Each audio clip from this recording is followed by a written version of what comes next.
ஓம் சாந்தி.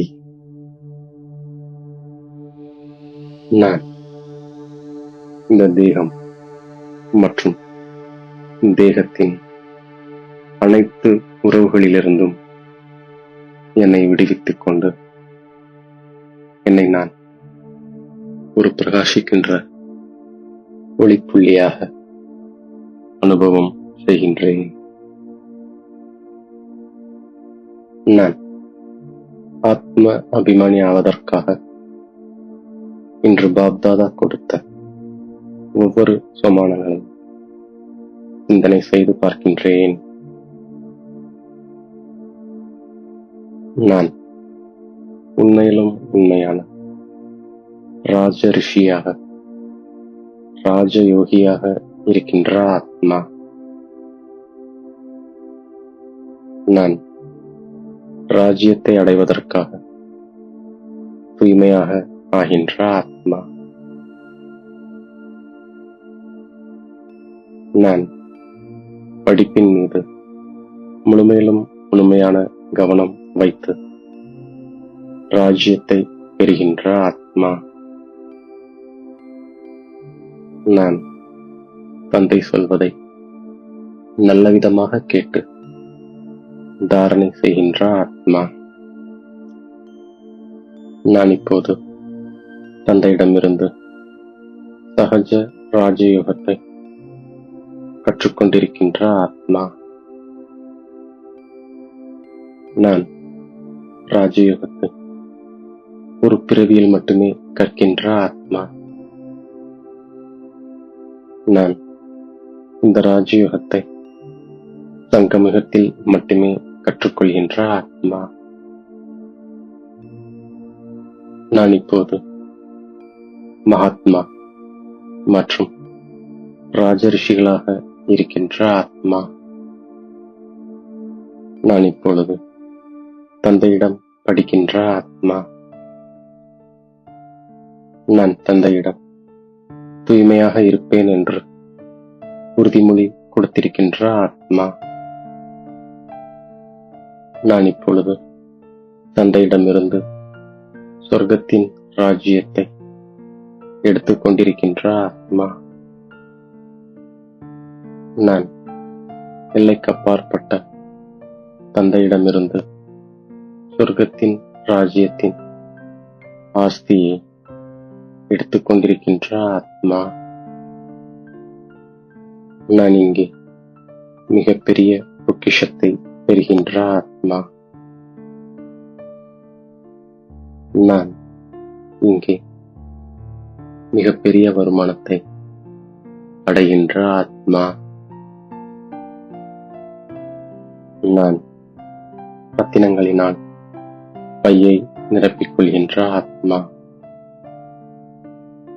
நான் நிராகார தந்தையிடமிருந்து உலக ராஜ்யத்தின் ஆஸ்தியை பெற்றுக்கொண்டிருக்கின்ற ஆத்மா. நான் மிகப்பெரிய செல்வந்தனாக ஆகின்ற ஆத்மா. நான் எங்கு சென்றாலும், உண்ணும் போதும் குடிக்கும் போதும் தந்தையை மட்டும் நினைவு செய்கின்ற ஆத்மா. நான் சாப்பிடும் பொழுது தந்தையை நினைவு செய்கின்ற ஆத்மா. நான் தந்தையிடம் மட்டும் நினைவின் தொடர்பை ஈடுபடுத்துகின்ற ஆத்மா. நான் நடந்தாலும் சுற்றினாலும் தந்தையை நினைவு செய்கின்ற ஆத்மா. நான் சுயதர்ஷன சக்கரத்தை சுற்றியபடி இருக்கின்ற ஆத்மா.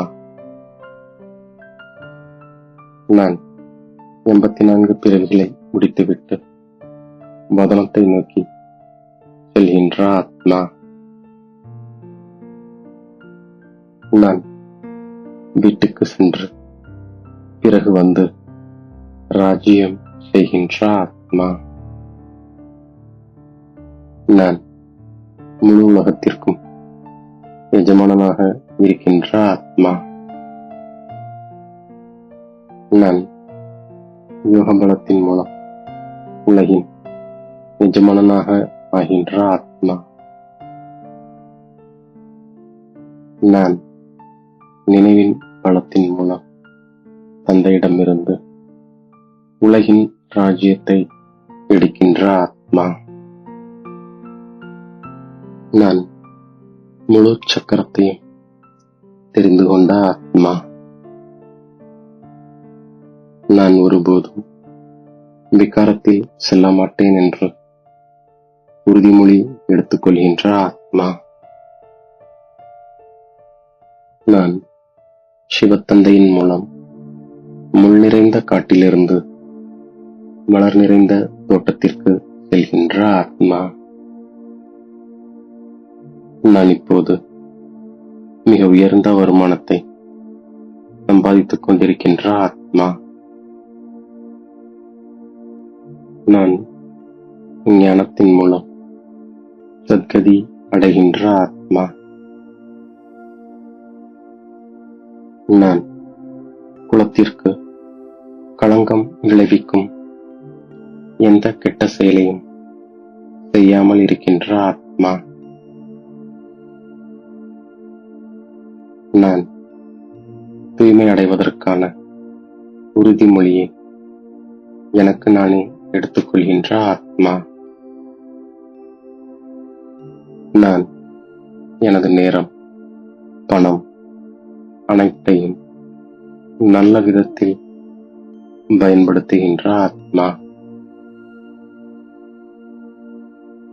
நான் மலர்கள் நிறைந்த தோட்டத்திற்கு செல்வதற்காக என்னில் உள்ள முட்களை நீக்குகின்ற ஆத்மா. நான் அலௌகீக விளையாட்டு மற்றும் பொம்மை விளையாட்டை விளையாடிக்கொண்டே சதா சக்திசாலியாக கூடிய ஆடாத அசையாதவராக ஆகின்ற ஆத்மா. நான் அலௌகீகமான இந்த யுகத்தில் பிரச்சனைகளை பொம்மை விளையாட்டு என புரிந்து கொண்டு அலௌகீக விளையாட்டை விளையாடுகின்ற ஆத்மா. நான் அனைத்து சங்கல்பங்களையும் பாப் தாதாவிடம் சமர்ப்பித்து விடுகின்ற ஆத்மா.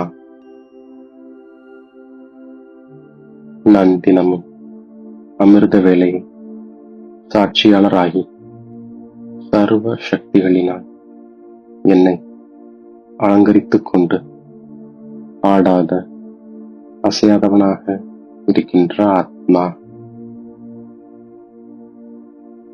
நான் எந்த விதமான உலகிய விஷயங்களை கேட்காமலும் சொல்லாமலும் இருக்கின்ற ஆத்மா. நான் தூய்மையற்ற விதையை கூட முடித்துவிட்டு சம்பூர்ண தூய்மையாக ஆகின்ற ஆத்மா. நான் செயலில் தூய்மையானவனாக ஆகின்ற ஆத்மா. நான் எண்ணத்திலும் கூட தூய்மையாக இருக்கின்ற ஆத்மா. தூய்மையாக இருங்கள், யோகியாக இருங்கள் என்ற முதல் பாடத்தை நான் சொரூபத்தில் கொண்டு வருகின்ற ஆத்மா.